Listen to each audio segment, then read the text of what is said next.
Hello বন্ধুরা, আনন্দ পাঠের পক্ষ থেকে সকলকে স্বাগত। দুটি পর্বের মধ্যে দিয়ে তারাশঙ্কর বন্দ্যোপাধ্যায় রচিত তাসের ঘর গল্পটির যে পাঠ ও আলোচনা চলছে, আজ তার দ্বিতীয় তথা শেষ পর্ব।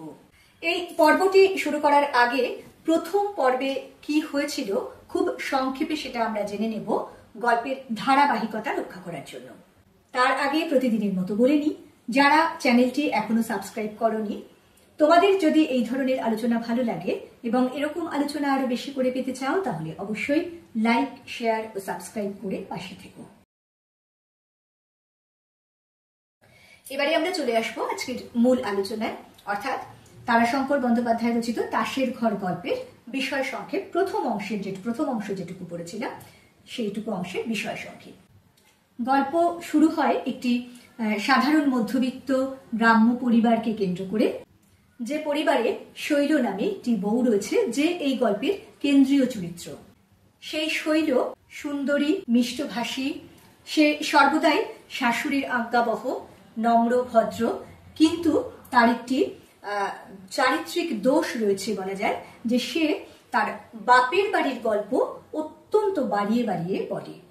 এই গল্পের পটভূমিকা রচিত হয়েছে একটি দিনের ঘটনায়, যে দিন গ্রামের একটি প্রবাসী সম্পন্ন পরিবারের মহিলারা তাদের বাড়িতে অতিথি হিসেবে আসবেন। তাদের কাছে নতুন বউ শৈল তার বাপের বাড়ির গুণগান করতে করতে একসময় মাত্রা ছাড়িয়ে ফেলে বলা চলে একরকম মিথ্যা ভাষণ করে দেয় যে তার স্বামীকে নাকি তার বাবা প্রয়োজন পড়লেই বা চাইলেই টাকা পাঠায়। খুব স্বাভাবিকভাবে শৈলর শাশুড়ি এ কথায় অত্যন্ত অপমানিত বোধ করেন। অতিথিদের সামনে তার মাথা কাটা যায় এবং তিনি এই ঘটনার কিছুই জানেন না। তাই তার ছেলে অর্থাৎ শৈলর স্বামী, যে কলকাতায় ব্যবসা করে, মাসে দুবার করে আসে, তার আসার প্রতীক্ষায় থাকে আসল সত্য ঘটনা জানার জন্য। দেখো গল্পের এই অংশটুকু যেখানে বলা হয়েছে, তিনি বলিলেন, ভালো, অমর আসুক, আমি জিজ্ঞাসা করব, ঘুণাক্ষরেও তো আমি জানি না। ও বাড়ির গিন্নি বললেন, তোমায় হয়তো বলেনি অমর, দরকার হয়েছে শ্বশুরের কাছে নিয়েছে। অমরের মা বলিলেন, সে নেবে কেন ভাই, সে নেওয়া যে তার অন্যায়, নীচ কাজ। ছি, শ্বশুরের কাছে হাত পাতা, ছি। এই পর্যন্ত আমরা আগের দিন পড়েছিলাম, অর্থাৎ তাদের বাড়িতে যে একটা থমথমে পরিবেশ হয়ে রয়েছে এবং অমর আসার পরে এই ঘটনা নিয়ে যে একটা প্রচন্ড প্রতিক্রিয়া হতে চলেছে, একটা কিছু বড় ধরনের কিছু ঘটতে চলেছে, তার ইঙ্গিত পর্যন্ত দিয়ে প্রথম দিনের অর্থাৎ প্রথম পর্বের পাঠ ও ব্যাখ্যা সমাপ্ত হয়েছিল। আজকে তার পরের প্যারা থেকে অর্থাৎ তার পরের অংশ থেকে আমরা পড়ব এবং তার ব্যাখ্যা করব। চলে আসছি আজকের মূল আলোচনায়। তারাশঙ্কর বন্দ্যোপাধ্যায় রচিত তাসের ঘর গল্পের দ্বিতীয় তথা শেষ পর্ব। অমর কাজ করে কলিকাতায়, সেখানে সে অর্ডার সাপ্লাইয়ের ব্যবসা করিয়া থাকে। ব্যবসা হইলেও ক্ষুদ্র তার আয়তন, সংকীর্ণতার পরিধি, তবুও সে স্বাধীন। তাই মাসে দুইবার করিয়া বাড়ি সে আসিয়া থাকে। অমরের মা রোষ কষায়িত নেত্রে পুত্রের আগমন পথের দিকে চাহিয়া রহিলেন। ধনী কলিকাতা প্রবাসিনীদের সম্মুখে যে অপমান তাহার হইয়াছে, সে তিনি কিছুতেই ভুলিতে পারিতেছেন না। শুধু তাহার সংসারের অসচ্ছলতাই নগ্নভাবে আত্মপ্রকাশ করে নাই, তাহাকে মিথ্যাবাদিনী সাজিতে হইয়াছে। এ কয়দিন বধূর সঙ্গেও একরূপ বাক্যালাপ করেন নাই। শৈল অবশ্য সে বিষয়ে দোষী নয়। সে সদা সর্বদাই মুখে হাসিটি মাখিয়া শাশুড়ির আজ্ঞার জন্য তাহার মুখের দিকে চাহিয়া থাকে। সংসারের নিয়ম কাল অগ্নির উত্তাপও হরণ করিয়া থাকে, মনের আগুনও নিভিয়া আসে। কিন্তু শৈলর দুর্ভাগ্য, শাশুড়ির মনের আগুন শিখা রস হইতে না হইতে ইন্ধনের প্রয়োগে দ্বিগুণ হইয়া উঠিল। পাড়ার ঘরে ঘাটে এই লইয়া যে কানাকানি চলিতেছিল, সেটা ভালোভাবেই ক্রমশ জানাজানি হইয়া গেল। আগের অংশের শাশুড়ি বউয়ের মিষ্টি মধুর সম্পর্কের পরিবর্তে ওই বিশেষ দিনের অবাঞ্ছিত ঘটনাটির পরে দেখা গেল শৈলর শ্বশুর বাড়ির পরিবেশ সম্পূর্ণ বদলে গেছে। শৈলর স্বামী অমর কলকাতায় ব্যবসা করেন অর্ডার সাপ্লাইয়ের, সে মাসে দুবার আসে এবং যেহেতু অমর শ্বশুরের কাছ থেকে টাকা নেন এবং সে কথা শৈলর শাশুড়ি অর্থাৎ অমরের মা কিছুই জানেন না, এইরকম একটা ধারণা তৈরি হয়ে গেছে। সেই জন্যে অমরের কাছ থেকে সম্পূর্ণ ঘটনা জানার জন্য শৈলর শাশুড়ি ক্রুদ্ধ ও ক্ষুব্ধ ভাবে অপেক্ষা করতে থাকেন তার ছেলে কবে আসবে সেই দিনটির জন্য। এখানে দেখো বলছে সংসারের নিয়ম কাল অগ্নির উত্তাপ হরণ করিয়া থাকে। কাল অর্থাৎ সময়। সময় একটা দাউ দাউ করে আগুন যখন জ্বলে তখন সে যদি ইন্ধন না পায় তাহলে ধীরে ধীরে সময়ের সাথে সাথে সেই আগুনও নিভে যায়। কিন্তু শৈলর শাশুড়ির মনে যে বহ্নি শিখা জ্বলছিল সেই শিখাটা সময়ের সঙ্গে সঙ্গে কমার বদলে দিনে দিনে বেড়ে উঠছিল, কারণ তা আরো ইন্ধন পাচ্ছিল। যেমন আগুন যখন একটু একটু করে কমে আসে তার মধ্যে আরো বেশি করে তেল, ঘি, কাঠ কুটো এগুলো দিয়ে তাকে আবার জ্বালিয়ে তোলা হয়। তেমনি পাড়া পড়শিদের মধ্যে তাদের বাড়ির সেদিনের ঘটনা নিয়ে এই যে আলোচনা চলছে সেটা তার কানে আসতে লাগলো, ফলে রাগ কমার বদলে আরো বাড়তে লাগলো। সেদিন সরকারদের মজলিসে এক দফা প্রকাশ্য আলোচনার সংবাদ অমরের মা সকর্ণেই শুনিয়া আসিলেন। দিন দশেক পরেই কিসের একটা ছুটি উপলক্ষে অমর বাড়ি আসিবার কথা জানাইয়া দিল। শৈলর মাথায় যেন আকাশ ভাঙিয়া পড়িল। কথাটা মিথ্যা। বার বার সংকল্প করিয়াও সে এ বিষয়ে স্বামীকে কোনো কথা লিখিতে পারে নাই। কোনো অনুরোধ জানাইতে কেমন যেন লজ্জা বোধ হইয়াছে। তাহার হাত চলে নাই, ঠোঁট কাঁপিয়াছে, চোখে জলও দেখা দিয়াছে। সে চিঠির কাগজখানা জড়ো করিয়া মুড়িয়া ছুঁড়িয়া ফেলিয়া দিয়াছে। শৈল আপনার শয়ন কক্ষে স্তব্ধ প্রতীক্ষায় স্বামীর জন্য বসিয়া রহিল। অমর আসিলেই সে তাহার পায়ে আছাড় খাইয়া পড়িবে। শৈলর সেদিনের ওই অতিরঞ্জিত বা মিথ্যে ভাষণ, সেই কথাটা সারা গ্রামে প্রচার হয়ে যাবে এবং পথে ঘাটে সেই কথা আলোচনা হবে। সেটাই সত্যি প্রমাণিত হলো। শৈলর শাশুড়ি সরকারদের মজলিসে এই ধরনের আলোচনা সকর্ণে অর্থাৎ নিজের কানেই শুনলেন। এর দিন দশেক পরে কোনো একটা ছুটি উপলক্ষে অমর অর্থাৎ শৈলর স্বামী বাড়িতে আসার কথা জানালো। খুব স্বাভাবিকভাবেই শৈলর মাথায় আকাশ ভেঙে পড়ল, কারণ সে যে একটা বিরাট ভুল বা বলা চলে অন্যায় করে ফেলেছে সেই ব্যাপারটা সে তো বুঝতে পারছে খুব ভালো করে, কিন্তু এই ব্যাপারে সে স্বামীকে আগে থেকে চিঠি দিয়ে সচেতনও করতে পারছে না। এই ব্যাপারটা নিয়ে সে যে ভুল করেছে, এই কথাটা যে সম্পূর্ণ মিথ্যে বলেছে, সেটা সে কিছুতেই তার স্বামীকে চিঠিতে জানাতে পারলো না। তার সংকোচ বোধ হলো। সে নিজে ভেতরে ভেতরে অনুতপ্ত, সেটা বোঝা যাচ্ছে, কিন্তু সে বুঝতে পারছে না যেটা সে করে ফেলেছে, যে অন্যায় করে ফেলেছে, সেটা কিভাবে সামলাবে। কারণ তার শাশুড়ির এই বিষয়ে অত্যন্ত ক্রুদ্ধ ক্ষুব্ধ হওয়াটা ভীষণ স্বাভাবিক। তো স্বামীর হাতে পায়ে ধরে তাকে চিঠিতে অনুরোধ করে কোনোভাবে যে সে ব্যাপারটা একটুখানি লঘু করার চেষ্টা করবে, সেটাও করে উঠতে পারলো না। কারণ শৈলর মধ্যেও একটা ব্যক্তিত্ব ছিল, আত্মসম্মান বোধ ছিল। সে মনে মনে ভাবলো যে এটা নিয়ে তো একটা বিরাট বাড়িতে অশান্তি তো হবেই। যখন তার শাশুড়ি কথা জানাবে তখন সে তার স্বামীর পায়ে আছড়ে পড়ে ক্ষমা চেয়ে নেবে। অকস্মাৎ অমরের উচ্চ ক্রুদ্ধ কণ্ঠস্বরে সে চমকিয়া উঠিল। অন্ধকারের আবরণের মধ্যে চোরের মতো নিঃশব্দে বাহিরে আসিয়া সে আশ্বস্ত হইল। ক্রোধের প্রসঙ্গ তাহাকে লইয়া নয়। অমর বচসা জড়িয়া দিয়াছে কুলির সহিত। মারের ওজন 8.25, তোকে 2 আনা দিলাম, আবার কত দেব? লোকটাও ছাড়িবার পাত্র নয়। সে বলিতেছিল, তখন আপনি চুকিয়ে নেন নাই কেন মশাই? তখন যে একেবারে হুকুম ছাড়লেন, এই ইধারাও, আমাদের রেট 3 আনা করে দেন, দিতে হবে। নিকালো বেটা হারামজাদা, নিকালো বলছি। এই নে পয়সা, কিন্তু এক্ষুনি নিকালো সামনে থেকে বলছি। পয়সা ফেলিয়া দিয়া অমর ক্রুদ্ধ পদক্ষেপে বাড়ি ঢুকিল। দেখো না, লোকসান যেদিন হয় সেদিন এমনি করেই হয়। 50টা টাকা মেরে একজন পালালো, তারপর ট্রেন ফেল, আবার বাড়ি এসেও 4টে পয়সা লোকসান। মাও বোধ করি প্রস্তুত হইয়া দাঁড়াইয়াছিলেন।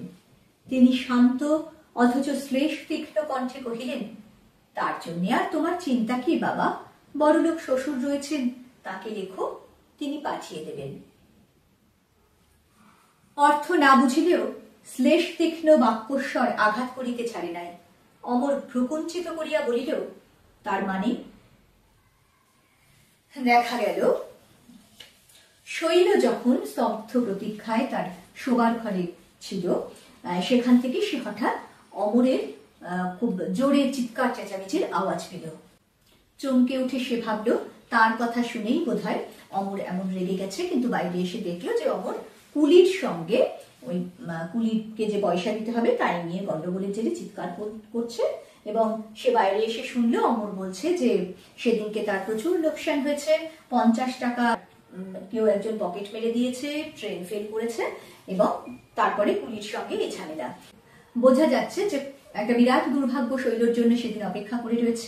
কারণ এই শৈলর ঘটনাটা তার মা যে তাকে বলবে সে তো জানা কথাই, কিন্তু আগে থেকেই শৈলর স্বামীর মেজাজ দ্বিগুণ তিরিক্ষে হয়ে রয়েছে।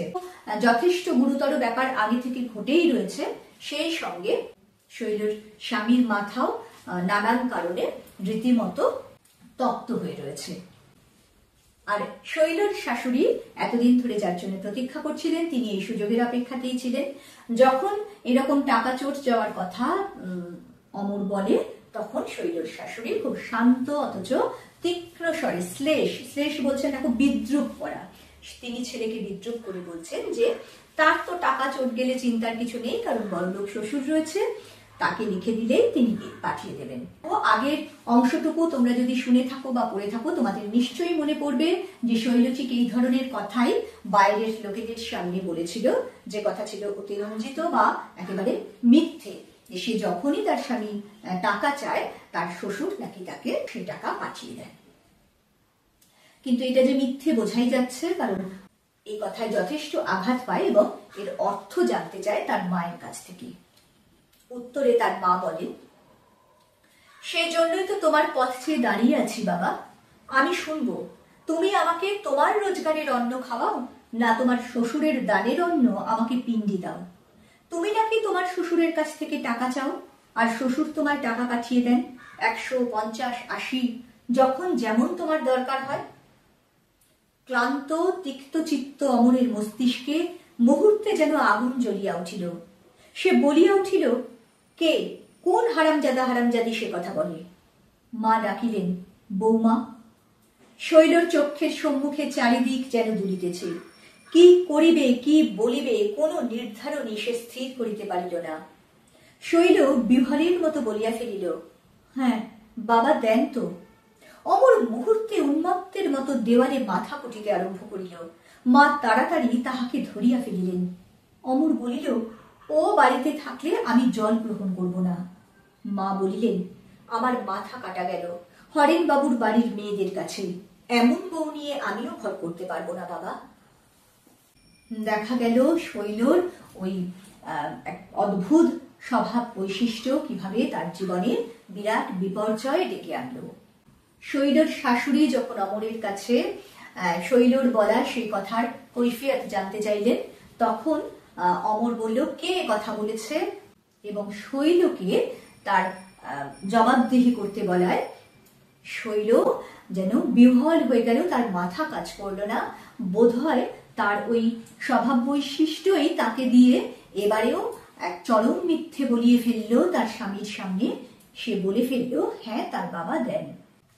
অমর যে কিনা এর মধ্যে কোথাওই জড়িত নয়, সে কখনোই শ্বশুরের কাছ থেকে টাকা নেয়নি, সে এমন কথা শুনে দেওয়ালে মাথা ঠুকতে থাকে এবং বলেন যে শৈল বাড়িতে থাকলে সে বাড়ির জনস্পর্শ করবে না।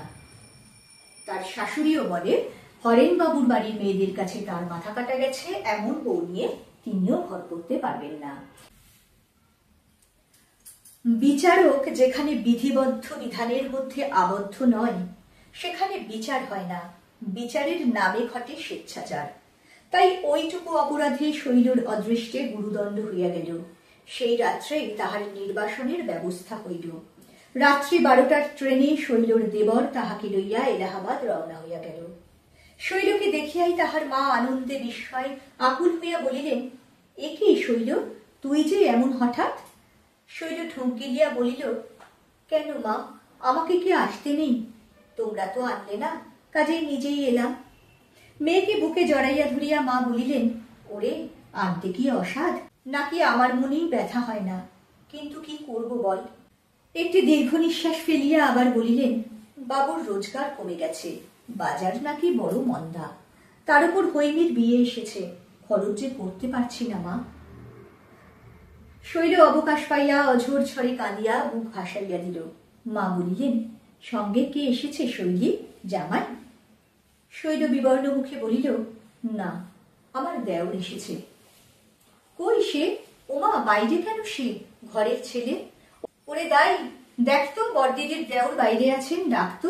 বল, মা ডাকছেন। শৈলর বুক দূর দূর করিতেছিল। কনিষ্ঠ ভ্রাতার প্রতি অমরের আদেশ ছিল সে যেন এখানে জল গ্রহণ না করে। কঠিন শপথ দিয়া আদেশ দিয়াছে অমর। দাই ফিরিয়া আসিয়া বলিল, কই, কেউ তো নেই। মা আশ্চর্য হইয়া বলিলেন, সে কি, কোথায় গেল সে?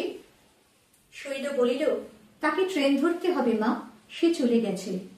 বিস্ময়ের উপর বিস্ময়, মা যেন অভিভূত হইয়া গেলেন। ট্রেন ধরতে হবে, চলে গেছে, সে কি? শৈল বলিল, তাকে সিমলে যেতে হবে মা, একটা খুব বড় কাজের সন্ধান করতে যাচ্ছে।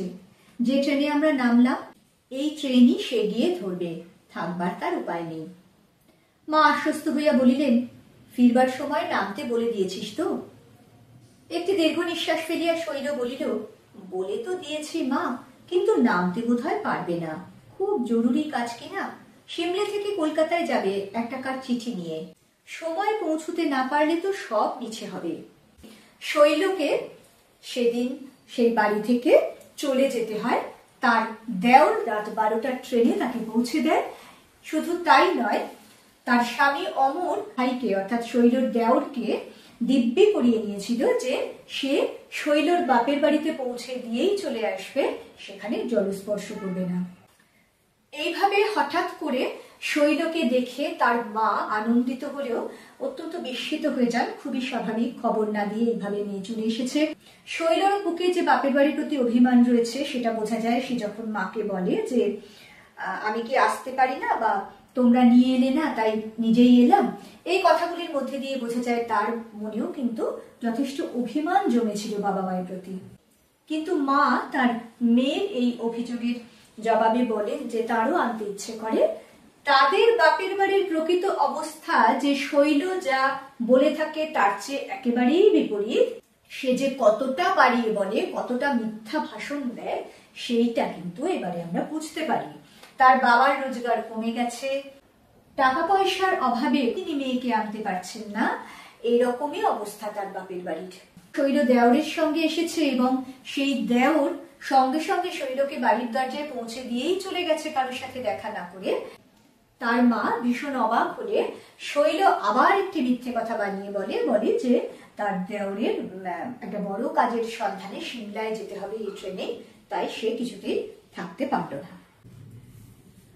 এই সময়ই শৈলের জ্ঞানান্বেষী বরদাদা বাড়ি ঢুকিল। পরনে তাহার খদ্দর সত্য, কিন্তু জরিপার শৌখিন খদ্দরের ধুতি, গায়েও শৌখিন খদ্দরের পাঞ্জাবি, মুখে একটা গোল্ড ফ্লিক সিগারেট, হাতে কতকগুলি মাছ ধরিবার চারের উপকরণ। শৈলকে দেখিয়া এসে বলিল, আরে শৈলী কখন? হাসি মুখে শৈল বলিল, এই সকালে দাদা। ভালো আছেন আপনি? হ্যাঁ, তা বেশ। কই, তুই নতুন লোক, খাস বাংলাদেশের মানুষ, কই দে তো এই চারগুলো তৈরি করে, দেখি তোর হাতের কেমন পয়। মাছ ধরতে যাবো আজ দেহাতে, এক জমিদারের তালাবে। শৈল উপকরণগুলি হাতে লইয়া বলিল, চলুন না দাদা, একবার আমাদের ওখানে কত মাছ ধরতে পারেন একবার দেখব। তোদের ওখানে পুকুরে খুব মাছ না রে? আমাদেরই পুকুরে খুব বড় বড় মাছ, আধমন 15 25 এক একটা মাছ। জানেন দাদা, তখন প্রথম গেছি, একটা 18 কাতলা মাছ এনে দেওর বললে বৌদিকে কুটতে হবে। ওরে বাপ রে, সে যা আমার ভয়। এখন আর ভয় হয় না, আধমন 25 মাছ দিব্যি কেটে ফেলি। যাওয়ার ইচ্ছে তো হয় রে, হয়ে ওঠে না। কলকাতা যাই, তাও অমরবাবুর সঙ্গে দেখা করতে সময় হয় না। আবার তুই অবশ্যই যদি কলকাতায় থাকতিস তবে নিশ্চয়ই যেতাম। শৈল বলিল, আচ্ছা দেখব, আমাদের কলকাতায় বাড়ি হবে এইবার। অর্ধপথে বাধা দিয়া দাদা বলিল, কলকাতায় তোদের বাড়ি হচ্ছে নাকি? শৈল বলিল, জায়গা কিনছেন, ধীরে ধীরে হবে এইবার। মা পুলকিত হইয়া প্রশ্ন করেন, জামাই এখন বেশ পাচ্ছেন না রে শৈলী? শৈল মুখ নত করিয়া বলিল, দেশেও দালান করবেন। আমরা প্রতি পদে পদে অর্থাৎ প্রায় প্রতিটি লাইনেই এবার থেকে দেখব যে শৈল কতখানি বাড়িয়ে তার বাপের বাড়ির কথা শ্বশুর বাড়ির কাছে এবং শ্বশুর বাড়ির কথা বাপের বাড়ির কাছে বলতে অভ্যস্ত। যে বরদাদা সম্পর্কে সে বলেছিল খাটো খদ্দরের ধুতি ছাড়া পড়েন না, যার বিড়ি সিগারেট কোনো কিছুর নেশা নেই, যিনি সারাক্ষণ পড়াশোনা নিয়ে থাকেন, সেই বরদাদার আসল রূপ দেখা গেল যে জরিপার শৌখিন খদ্দরের ধুতি পড়েছে, শৌখিন পাঞ্জাবি এবং মুখে গোল্ড ফ্লেক্স সিগারেট। অর্থাৎ তার দাদা যে যথেষ্ট বিলাসী বাবু মানুষ, অভাবের সংসারেও তার বিলাসিতা রয়েছে, সেটা এবারে আমরা দেখতে পাচ্ছি। এবং পড়াশুনো নয়, সেই দাদার আসল শখ হলো মাছ ধরার। এই মাছ ধরা প্রসঙ্গে শৈল এবার তার শ্বশুর বাড়ির গুণকীর্তন শুরু করে। সে জানায় তার শ্বশুর বাড়ির পুকুরে বিরাট বিরাট মাছ রয়েছে। শুধু তাই নয়, যে শৈল শ্বশুর বাড়ির অবস্থা একেবারেই অতি সাধারণ, সেই তার স্বামী নাকি কলকাতায় বাড়ি করছে, আবার দেশেও তাদের নতুন দালান হচ্ছে। মাস দুয়েক পরে কিন্তু শৈলর মা অনুভব করিলেন কোথাও একটা অস্বাভাবিক কিছু ঘটিয়াছে। জামাই বা বেয়ান কেহই তো শৈলকে পত্র দেন না, সংবাদ লন না। তিনি স্বামীকে বলিলেন, দেখো তুমি বেয়ানকে একখানা পত্র লিখো। মহেন্দ্রবাবু নিরীহ ব্যক্তি, শৈল অন্যের সম্বন্ধে যতই অত্যুক্তি করিয়া থাক, তাহার পিতার উপার্জনকে যতই বাড়াইয়া বলিয়া থাক, পিতার প্রকৃতি সম্বন্ধে অত্যুক্তি সে করে নাই। সত্যই তিনি সাধু প্রকৃতির নিরীহ ব্যক্তি।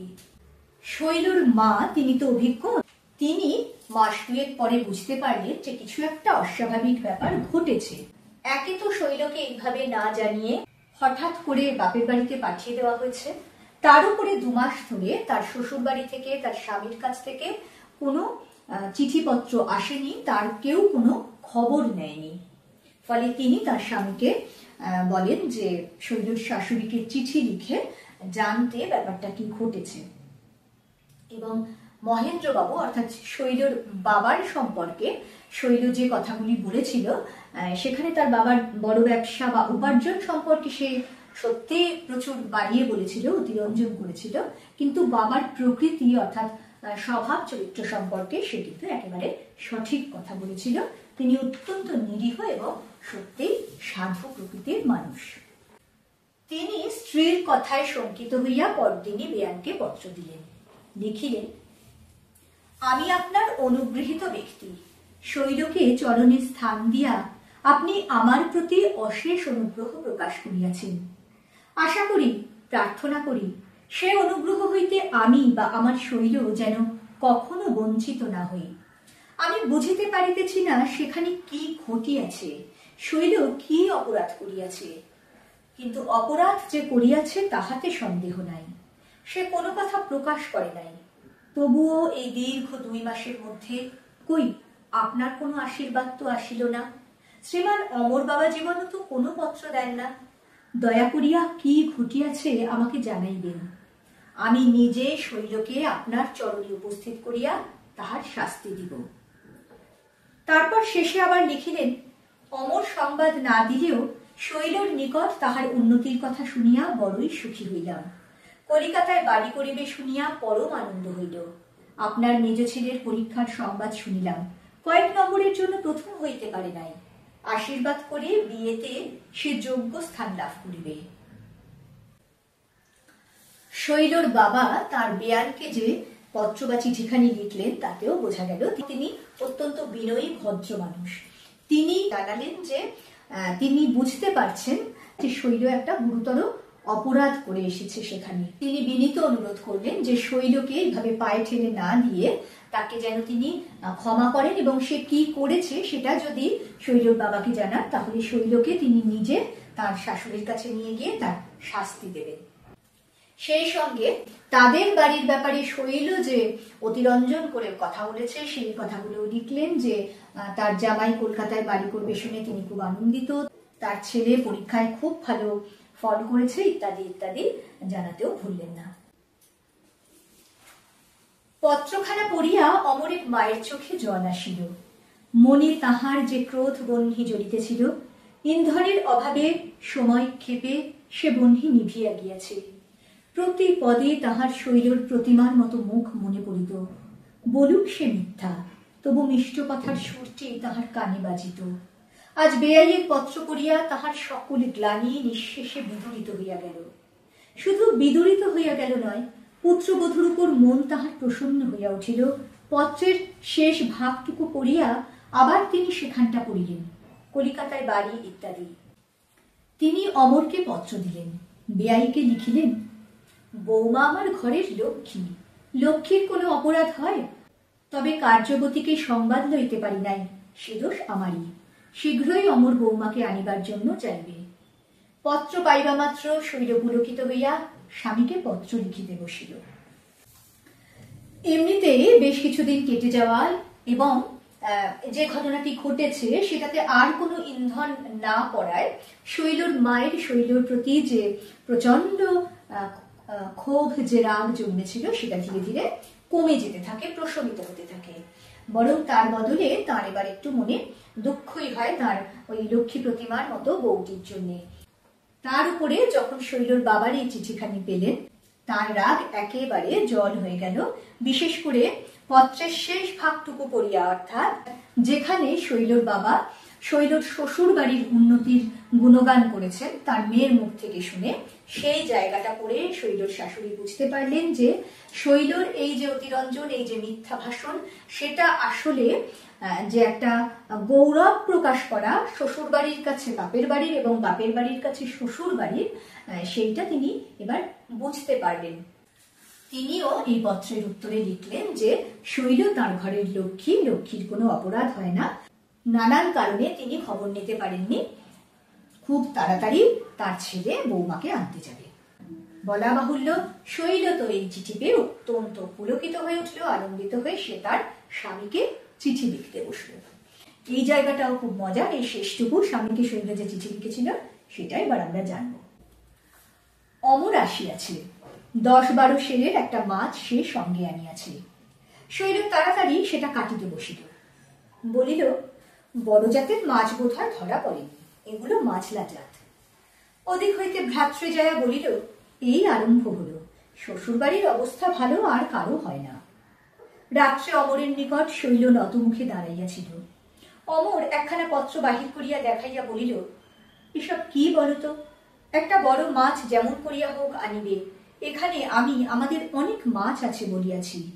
বেশ, আমাদের 16 আনা একটা পুকুর নেই, অথচ ছিপ, আর এখানে মুক্তোর গহনার চলন হইয়াছে, আমার জন্য ঝুটা মুক্তার মালা 1 ছড়া। ও কি কাঁদছ কেন শৈল? শৈল বিছানায় মুখ গুজিয়া আকুল হইয়া কাঁদিয়া উপাধান সিক্ত করিয়া তুলিল। সে কথা যে তাহার অমরকে মুখ ফুটিয়া বলিবার নয়। দেখা গেল অমর শৈলকে আনতে এসেছে এবং সে একটা 12 সেরের মাছ নিয়ে এসেছে। রাত্রিরে সে যখন মাথা নিচু করে তার স্বামীর সামনে দাঁড়িয়েছিল, তখন তার স্বামী একখানা চিঠি বার করে বলেন যে এসব কি। কারণ সেই চিঠিতে শৈল অমরকে লিখেছে, একটা বড় মাছ যেমন করিয়া হোক আনিবে, এখানে আমি আমাদের অনেক মাছ আছে বলিয়াছি। অর্থাৎ এই মিথ্যেটুকু যে সে বলেছে সেটা সে তো স্বামীকে না জানিয়ে পারছে না, কারণ একটা মাছ এবার যদি শৈলর স্বামী না নিয়ে আসে তাহলে তো তার মুখ থাকবে না। কিন্তু শৈলর স্বামী যে এই মিথ্যা পছন্দ করেন না, অতিরঞ্জন পছন্দ করেন না, এই স্বভাব যে তিনি ভালো চোখে একেবারেই দেখেন না, সেটা বোঝা যাচ্ছে যে তিনি বলছেন যে আমাদের 16 আনা একটা পুকুর নেই, অথচ তুমি এসব বলেছো। ছি, এই যে ছি কথাটা বলেছে, এর মধ্যে দিয়ে যে একটা ছোট্ট ধিক্কার জানাচ্ছেন তিনি শৈলকে তার এই স্বভাবের জন্যে, সেটা আমরা এখানে বুঝতে পারি। কিন্তু এটা নিয়ে যে ভেতরে ভেতরে সে অনুতপ্ত, তার যে একটা অনুশোচনা আছে, সেটা বোঝা যায় যে সে কোনো কথা না বলে বিছানায় মুখ গুঁজিয়া আকুল হয়ে কাঁদিয়া উপাধান সিক্ত করিয়া তুলিল। উপাধান অর্থাৎ বালিশ, সে বালিশে মুখ গুঁজে কাঁদতে থাকে এবং তার সেই কান্নায় বালিশ ভিজে যায়। সে কেন এসব কথা বলেছে সে কথা তার পক্ষে মুখ ফুটে বলা সম্ভব নয়, তাই চোখের জলেই সে তার প্রকাশ ঘটায়। এখানেই এই গল্পের সমাপ্তি।